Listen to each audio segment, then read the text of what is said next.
This is a brief tutorial on using the Home Operating Deficit Reserve COVID Workout tool that has been posted to the HUD Exchange.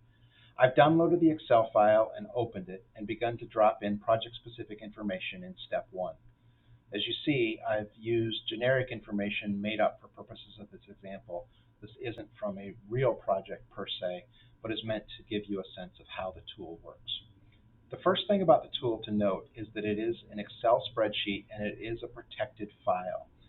You can only enter things in cells that are color-coded with this light yellow. All the rest of the cells are protected to prevent an accidental overwriting of the formulas. Off to the right-hand side, outside of the print area, you see that there are also line-by-line and step-by-step instructions and explanations helping you to understand what you should be entering or what a line is telling you. The next thing to note is that we actually complete this tool 2 times. First, we're going to do it initially when, as a PJ, we're funding an operating deficit reserve, or we may use this tool. Obviously, this is an optional tool and you're allowed to do your own calculations, but hopefully most folks will have an opportunity to use this. And so at that initial estimate, you're working off of information that's been submitted by the owner, potentially backed up by things like bank statements and the like, but we're still making a projection about what we think is going to happen during the covered period during which we're trying to cover the deficit. So let's say that we're completing this on June 26th of 2021, and we're trying to cover the period between January 1st of 2021 and the end of the waiver period, September 30th. I do note that the waiver period actually can go back as early as April 10th of 2020, but for purposes of this example, we're using a shorter period just to show how the sheet works. So what we're going to do is first fill out, again, in the yellow cells only, what we expect in terms of operating costs. So we have, in this instance, $200,000 expected in operating expenses, another $15,000 in replacement reserve deposits, and $35,000 in debt service. That's payments on the first mortgage. That adds up to a nice clean $250,000. We can all see how that math works without needing the computer to do it for us. During that same period, however, the challenge is a lot of our tenants have been unable to pay their rent, and so we're projecting that we're only going to collect about $190,000 in rental revenue.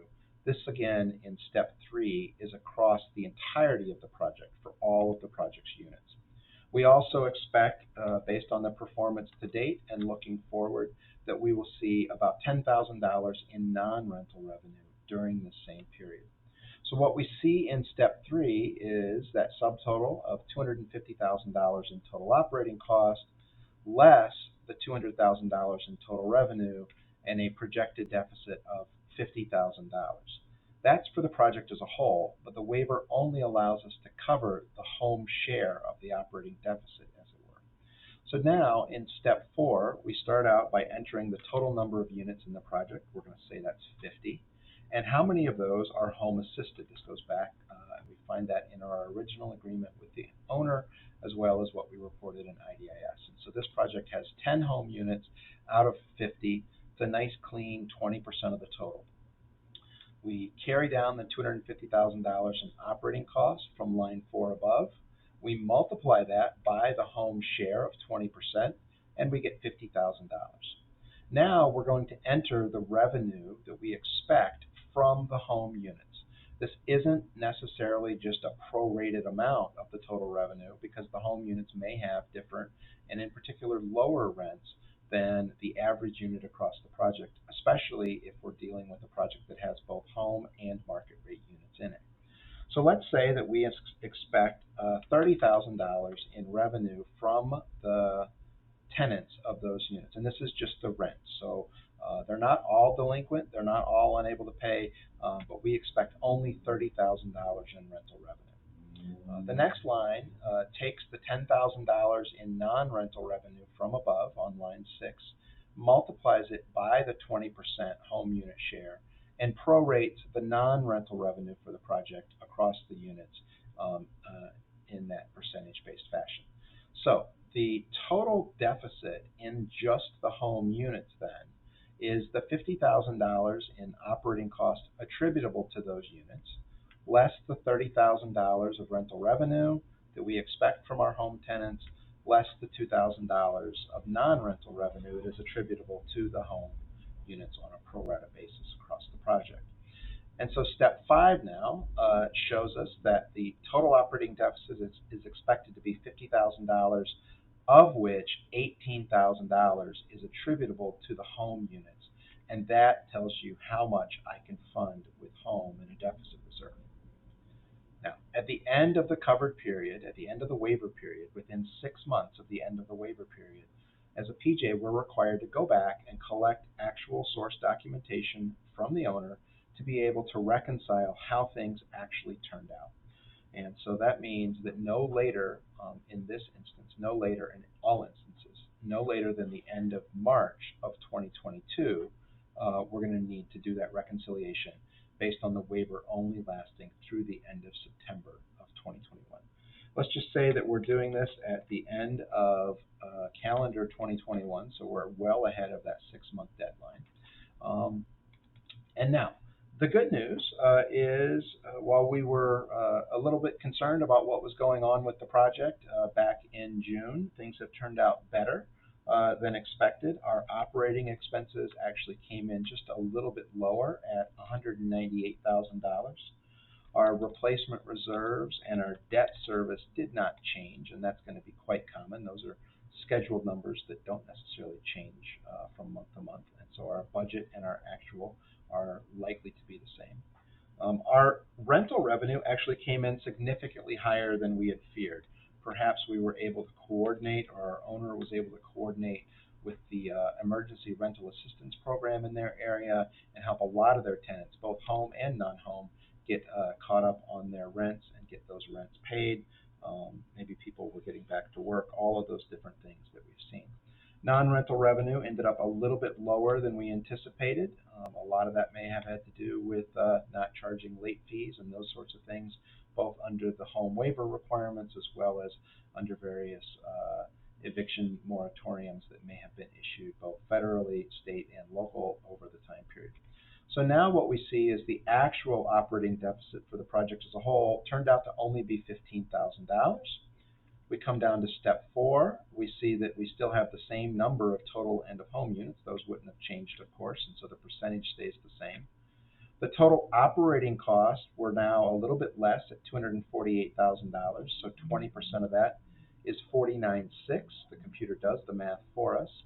On line 14, we go back through the records and determine how much rent was actually paid by the tenants of those home units. They were still struggling, but they came in a little bit better than we anticipated at $32,000.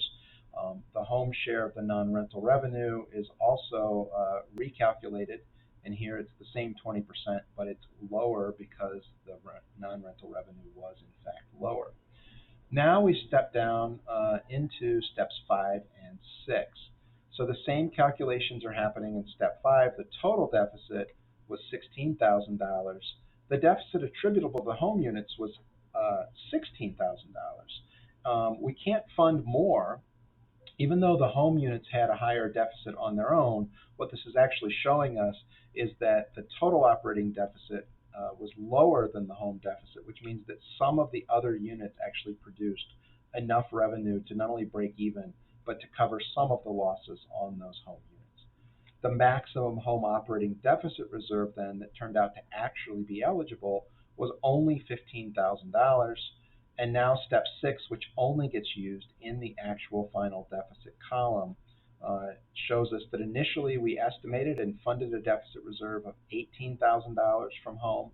The actual home deficit only worked out to be $15,000, which means that of that, $3,000 should remain available and must be returned to the PJ, where the PJ will receipt this as program income.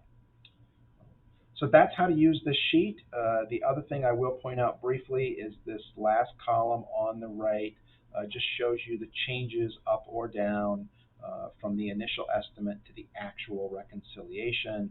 This is just kind of for information only so that we can see how close we were and where things changed. The notion that these numbers change is to be expected.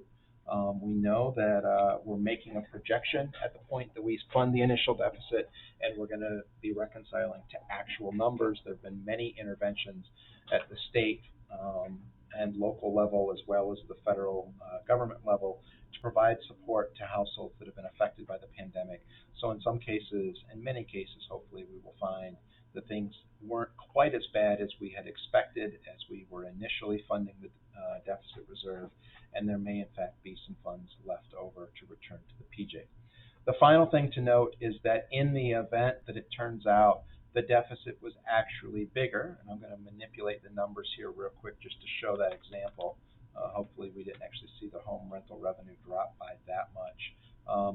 But you see here that in this instance, we'd also have to adjust this down. In this instance, the actual deficit that was attributable to the home units goes up. We cannot fund more after the fact, and so there's a note to that effect at the bottom of the screen here. It is worth your while as a PJ to be somewhat conservative with this initial estimate, knowing that everything will come out in the wash with the final reconciliation. We're not saying to overfund the reserve by any means, but if in doubt, it's appropriate to be a little bit conservative and then to catch that up in the final reconciliation. Hopefully this has been useful. Again, this tool is available on the HUD Exchange. It is an optional tool. PJs are not required to use this specific format or this specific spreadsheet, but PJs are required under the waivers to be able to document how they calculated the initial estimate and what they did to reconcile and how they reconciled those final numbers, and require the return of any remaining funds in that reserve and receipt of those as program income. So thank you very much, and